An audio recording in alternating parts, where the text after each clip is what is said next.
All right, everyone. Welcome back to day 2 of our workshop, The Impact of COVID-19 on Obesity and Diabetes in the Asia Pacific region. Once again, I'm Amanda and I am the Regional Workshops Project Coordinator for NCD Child. I would like to thank AstraZeneca for their ongoing support. And once again, I would like to thank our amazing partners, the Asia Pacific Pediatric Association and Caring and Living as Neighbors. We are going to quickly run through our agenda for today. Following these remarks, we will hear from our keynote speaker, Dr. Rika Harish, and then we will go into our breakout rooms before coming back together for closing remarks. Before we begin, I just wanted to give a quick reminder. Please feel free to come on camera, but ensure that you are muted. Today's keynote speaker is going to be recorded, and we will be able to share a link with you after the event is complete. We welcome you to revisit the content yourself and share it with your colleagues. Yesterday, I just wanted to recap, we heard from Mr. Budi Gunadi Sadikin, the Minister of Health in Indonesia, and then we heard from 3 panelists, Dr. Jamal Raza from Pakistan, Pat Spellman from New Zealand, and Louise Bauer from Australia.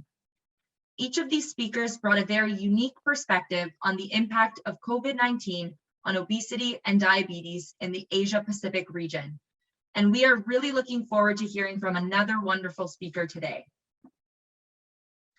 Dr. Rika Harish is a professor of pediatrics at the Hamdard Institute of Medical Sciences and Research in Delhi, India. She is an ex-professor and head of pediatrics at the Government Medical College of Jammu, India. She has held numerous roles for the Indian Academy of Pediatrics, IAP, including Vice President in 2019, Advisor to the Task Force for Prevention of NCDs in 2015 to 2017, National Convener of the Task Force for Prevention of Childhood Obesity from 2012 to 2015, and National Executive Board member in 2010 and 2012. She is the chairperson of NCD Prevention Academy, a subspecialty chapter of IAP, a member of the NCD Technical Advisory Group for the Asia Pacific Pediatric Association, and a member of the Food Safety and Standards Authority of India, where she reviews the thresholds of sugar, salt, and fats for front-of-pack labeling.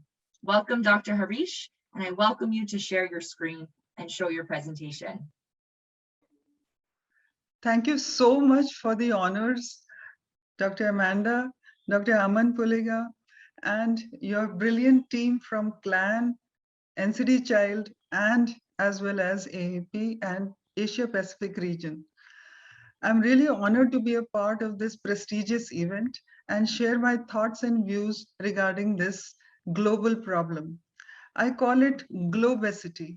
Why? Because the struggle of millennium over the arduous efforts did not foresee the problems which modern technology is going to usher on human life. And the result is that the human being is now a slave of modern technology. And this problem is touching every part on the globe. Therefore, it is better named as globesity. Worldwide obesity has tripled since 1975 to 2016. And regarding childhood obesity, in 5 to 19 years, there has been a more than fourfold increase from 4% to 18% in the same period.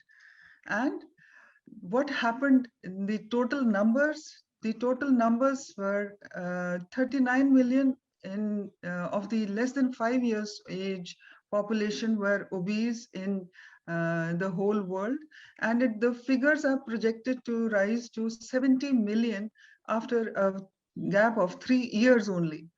And majority is occurring in the developing countries, quite contrary to the misbelief that it is a problem of West, as well as the rate of rise is much faster in the developing countries. It is amounting to more than 30% higher than the high income groups. It is the fifth leading cause of global deaths and responsible for nearly half of the burden of diabetes mellitus, one-fourth of ischemic heart disease, and 10 to 41% of certain cancers. Thus, it carries a large impact on healthcare costs, loss of productivity, and ruining the global economy.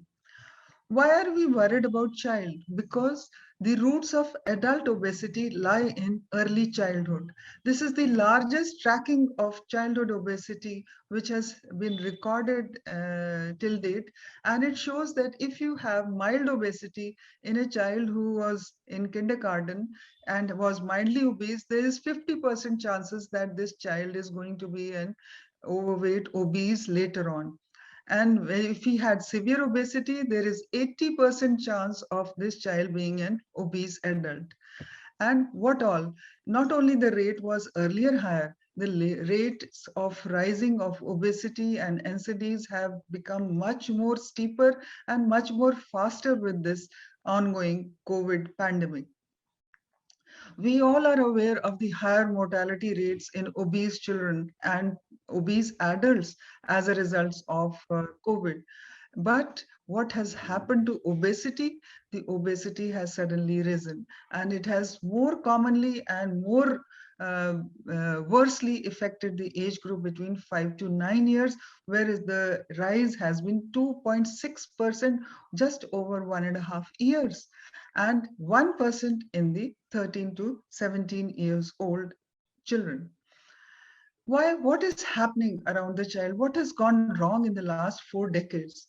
Child was not born to be obese. The child was not born to have adult onset diseases in childhood, and that too in school going age group. Because this child is a victim of three environments. He is a product of these three environments: home, school, and community. And above all, this pandemic, it has affected not only all the three environments, but the child very adversely. Let's understand the pre-COVID milieu in which the child was working. He is a child often of a working guilty parent who lacks time, who doesn't have time to spend with his children. He leaves the children with mobiles in their hands, money in their pockets, and these children are being pumped by advertisements, either through TV, movies, video apps, and various ways. And then they become lured to these ads and have great pestering powers, especially in presence of grandparents. When they go to the schools, their thrust is mainly on academics, not on the lifestyle, and the sale of unhealthy food is always been a problem in strategic points around the school. If he doesn't get it in school, he lands up at home and is already geared up for the 24/7 sales of food which is occurring around him.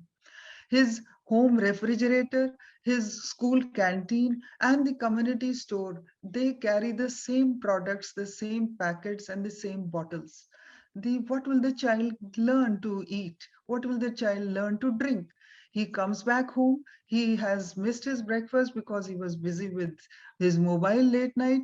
He misses his breakfast, lands up with money in hand to the school for lunch, and then food are a mandatory part of any celebration, any reward, any festival around the globe. Where can we change this milieu?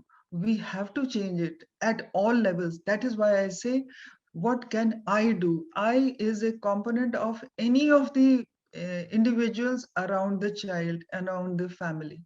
It can be the changes can be ushered in by the individual level. They can be ushered in by the community level, household level, family level, then by the public and private sectors, and of course then by the national and international agencies at the macro level. What are the pillars of prevention of obesity? We have to revolve our actions around these 5 points. Ensure healthy eating behaviors, not only just avoiding unhealthy foods. Then ensuring physical activity, ensuring limitation of screen time, maintaining sleep hygiene, and above all, avoiding tobacco, not only in the child, but in the family, because parental smoking is what the child or a small baby is being exposed to, whether it is secondhand smoke or the third-hand smoke. Now let's take up a brief about unhealthy eating. Unhealthy eating has three components. Not only it denotes the quality of the foods, the quality of the nutrients which are composing the food which is being ingested. It is the quantity of overconsumption of healthy foods can also lead to obesity. Then our eating behaviors. We are having food in front of the media, in front of the TV, and then we are having missing our breakfast, missing our lunches, and going in for one that junk meal. And recently, a mnemonic has been given by Indian Academy of Pediatrics. I was also a component, and we have labeled the term as junks now. J stands for high in fat, salt, sugar. U for ultra processed food. Ultra processed food, I must mention, it is the most dangerous, most harmful food which can be found on earth, because it started with the raw products as foods, but ultimate end product does not contain much of food. It contains the coloring agents, the chemicals, the preservatives, the additives, the high amount of added sugar, salt, and fat, just to make it hyper palatable, and the business is hyper profitable. Then N stands for nutritionally inappropriated cooked or prepared food at home, which can also be a junk. C stands for caffeinated, carbonated, and colored drinks, and S for sugar sweetened beverages. And when it comes to sugar sweetened beverages, the health drinks which are available around the globe and in India, they have large amount of sugar in it, and I include these health drinks which are so-called healthy and are given by the parents to their own children as improving the health of the children, and they are loaded with sugars.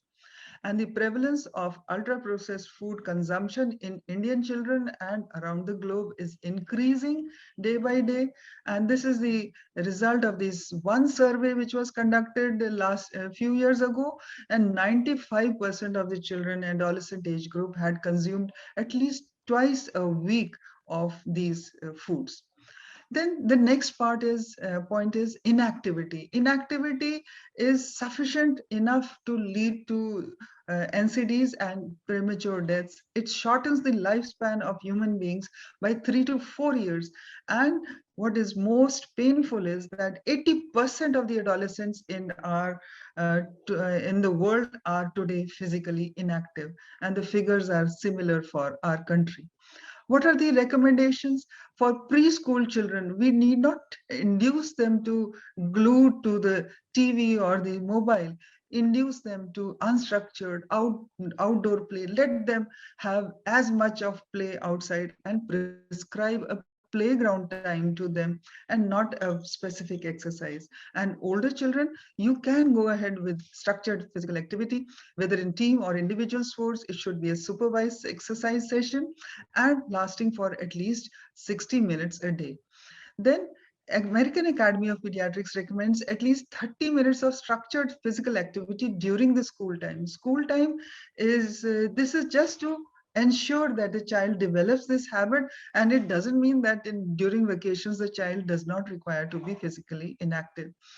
Then the other concept is that indoors works, the people are confined to indoors during this pandemic, and household chores like even mopping, cleaning, dancing, skipping, climbing stairs, taking stretches, doing yoga, all these are activities and they are included in our time. We can help the child to accumulate at least 60 minutes, whether in 2 parts or whether in 3 parts. Then going outdoors with mask and social distancing is another area which needs to be emphasized with these children. And when the schools open, try a walking bus if your school is within a walking distance, and take turns with other parents to walk the group of kids to school. The next concern is screen time. The concerns which are associated with screen time are too many. It not only amounts to sedentary activity, sedentary time, it displaces the physical activity, leads to obesity, but it leads to a lot many mental health issues, aggression, behavioral problems, depression, sleep disorders, and of course the internet addiction. And besides that, smaller children are now being noticed to have language delay. They are being noticed to have cognitive delay in cognitive development, which is a very serious issue. WHO says there should be no screen time for infants, and for 1 to 2 years, no sedentary screen time. At least you can have an active scenario when the mobile or the screen induces anybody to be active. And sedentary screen time be not more than 1 hour a day. Lesser is much better. And similar are the advocacy by American Academy of Pediatrics to limit it to 2 hours. Of course, during COVID time, the screen time has not only increased worldwide because of the schools which are being held, online classes which are being held, and overall, otherwise, recreational screen time has also gone beyond 11, addition of 11 hours per week on an average of a school child. And this is very serious issue. Not only the screen, but the presence of food adverts in the TV or media or the apps is inducing a huge lot many obesity. In the absence of TV food ads, overweight and obesity would reduce by 25 and 40% in 6 to 12 years, and there is sufficient evidence to support that. We need to save our kids from the cradle to grave tactics of the food industry. They give misleading information, they hide facts. Let them come out. Why should they hide? Let them come out with the facts. Let them give us the vital information. Every diabetic has the right to know the amount of sugar in Coke or any cold drink or juice or canned juice which is available. Why should media sports personalities behave irresponsibly? They should endorse only those products which they are giving to their own children.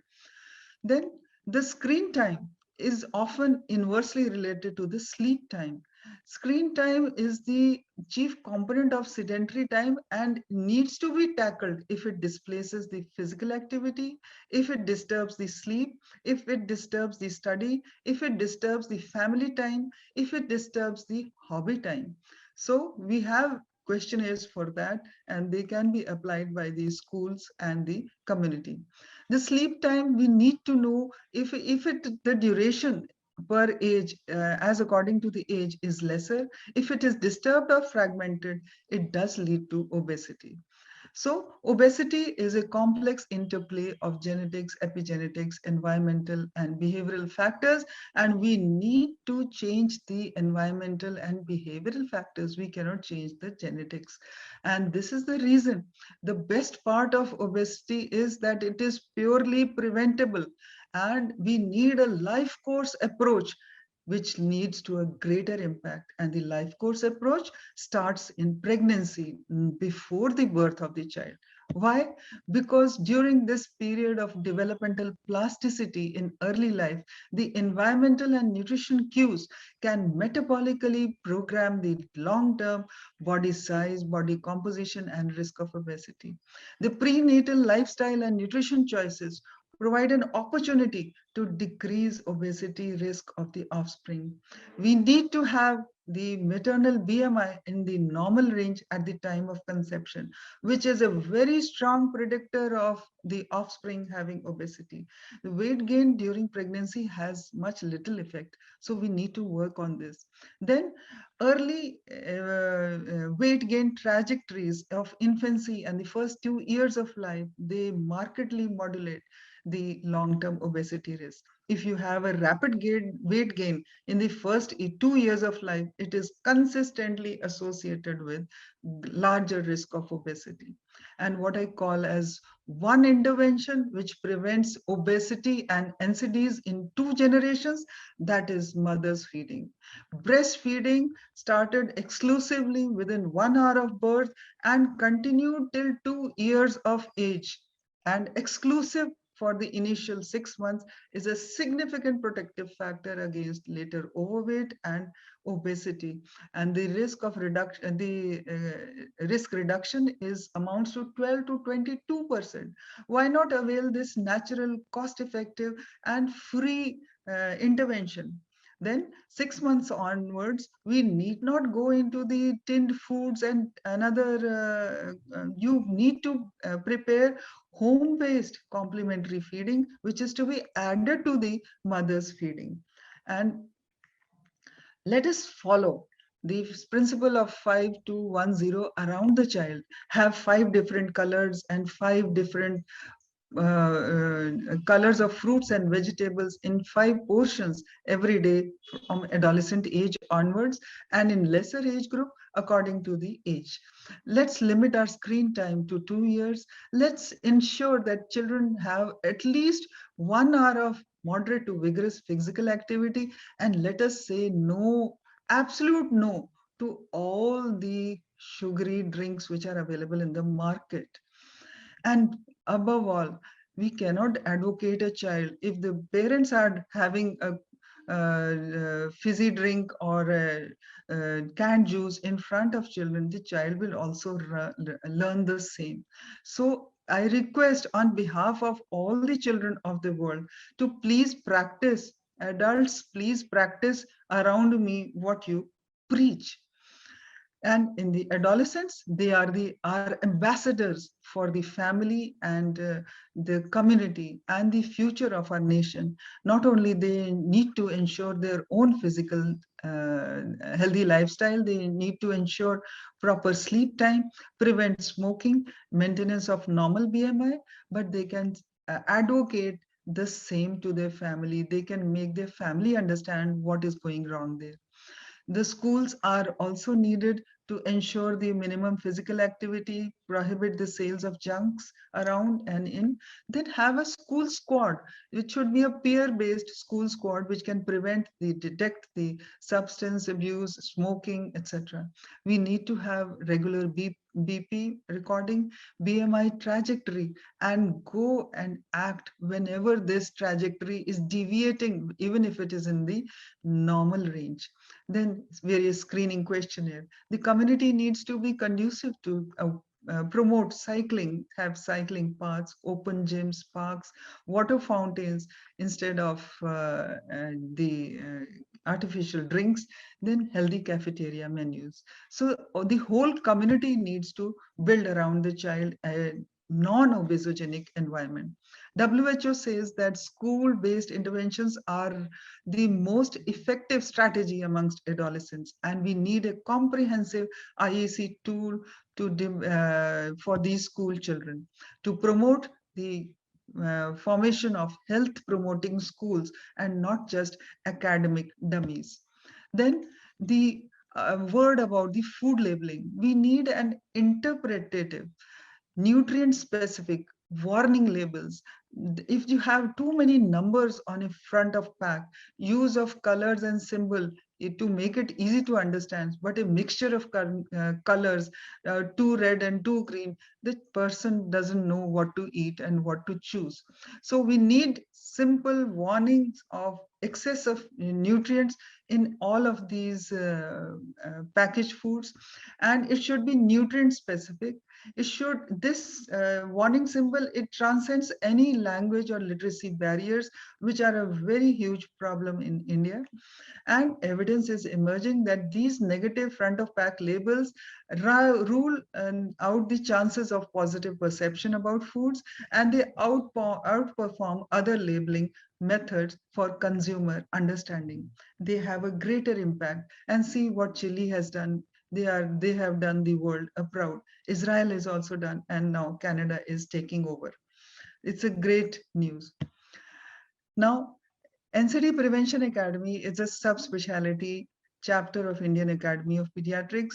We need to join hands to give the maximum benefit of science related to healthy lifestyle so that it reaches out every possible child and their family through family-centric and school-based approaches by best use of technology, major focus on prevention of childhood obesity, and learning with fun, not by just teaching, learning, practicing what we preach. We need to correct our own habits. First, I am tackling the IAP members and their children. And we want to reduce the 5 major modifiable risk factors for NCDs, like unhealthy diets, inadequate physical activity, exposure to tobacco, alcohol, and prevent air pollution.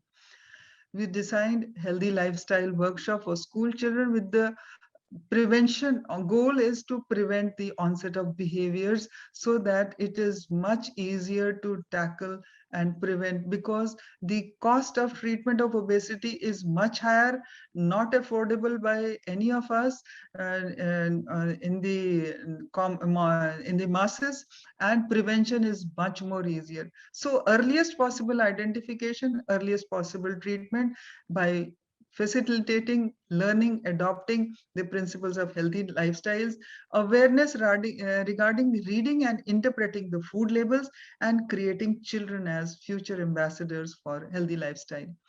And this was the reason we designed one out of the way learning with fun, healthy yet tasty recipe contest for the children of IAP members, and it has been a huge success. And here we designed 10 criteria according to the cutoff limits which should be available in each food, and it worked wonders. And people have requested us, and next in series recipe contest will be rolled out another few days. And NCDPA seeks collaboration with NCD Child, Clan, and AAP and APA to promote and have a campaign against irresponsible media behavior and ignorant media personalities. Assist us find an international brand ambassador for healthy lifestyle who promotes his healthy lifestyle as the reason for his fitness and aesthetics. Let us support the 10 commandments for accreditation of schools as health promoting schools. I have the list. Worldwide, we need a ban on advertising of unhealthy food, as is for tobacco, and I need support on this. We need to have a front of pack labeling, which is conducive, which is concurrent with the major consumers of junks or the ultra processed foods, that is children. Even toddlers and preschool children are getting these ultra processed foods in their daily diets, which is a very risky situation. And if we have nutrient threshold cutoffs all over the globes based on 1000 calories RD and not the adult value 2000 calories, it will save the future of our human generation, because the 2000 calories is suitable only for 10 years and above, whereas the major consumption is being done by smaller children.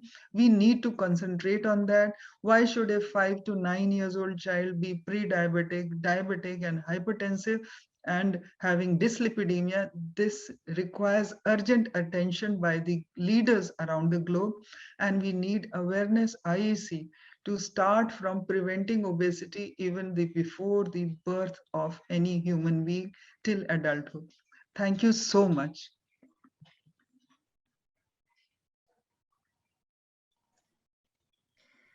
Thank you so much, Dr. Rika, for this informative talk. It is so important to recognize that there are so many factors that influence the prevalence of obesity, including but not limited to sleep, screen time, physical activity, and genetics, and that there's also this need to take a life course approach to addressing obesity. I also really love that you highlighted adolescents as ambassadors in preventing and addressing obesity. So thank you so, so much once again. Thank you. It was an honor for me. Thank you so much.